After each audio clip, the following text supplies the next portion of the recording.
Tahukah kamu, ada seorang ulama besar yang selama 3 tahun berturut-turut diberi makan oleh Allah tanpa sepengetahuannya. Bukan oleh manusia, tapi langsung dari Sang Pencipta melalui perantara seorang tukang roti yang sederhana. Imam Ahmad bin Hanbal, seorang ulama hadits terkemuka, sedang dalam perjalanan jauh menuju Basrah. Di tengah perjalanan, beliau singgah di sebuah masjid kecil untuk beristirahat dan mengerjakan salat. Setiap malam, tanpa sepengetahuan Imam Ahmad, seorang tukang roti yang tinggal di dekat masjid itu selalu melihat ada seseorang yang salat malam dengan khusyuk di masjid.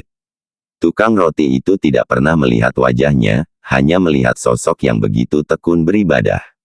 Setiap malam, sang tukang roti merasa iba dan ingin memberi makan orang yang salat itu.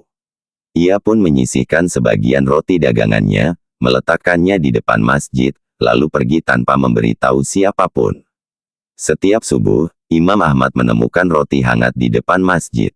Beliau mengira itu adalah kiriman dari keluarga pemilik masjid. Kejadian ini berlangsung selama 3 tahun penuh. Tak pernah sekalipun mereka bertemu. Tukang roti tak pernah tahu siapa yang makan rotinya, dan Imam Ahmad tak pernah tahu dari mana roti itu berasal. Hingga suatu hari, tukang roti penasaran. Ia ingin melihat wajah orang yang selama ini ia beri makan. Diam-diam ia mengintip dari balik pintu masjid. Betapa terkejutnya ia saat melihat bahwa orang yang selama ini ia beri makan adalah Imam Ahmad bin Hanbal, ulama besar yang sangat ia kagumi. Ia langsung berlari menemui Imam Ahmad sambil menangis. "Wahai Imam, maafkan aku. Selama ini aku memberi makan tanpa seizinmu. Aku hanya ingin berbagi dengan orang yang rajin salat malam." Imam Ahmad pun terharu. "Justru aku yang harus berterima kasih. Selama 3 tahun Allah mengirimkan rezeki melalui tanganmu. Tahukah kau, doa orang yang memberi makan tanpa pamrih itu sangat mustajab."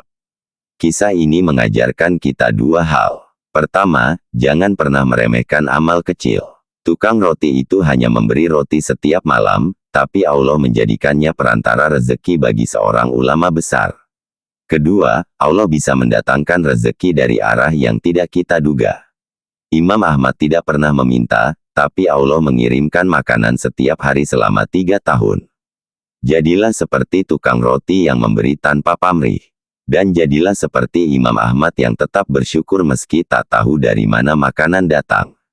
Karena sesungguhnya, semua rezeki datang dari Allah. Jika kisah inspiratif ini bermanfaat, bagikan ketenangan ini pada satu orang yang kamu sayangi.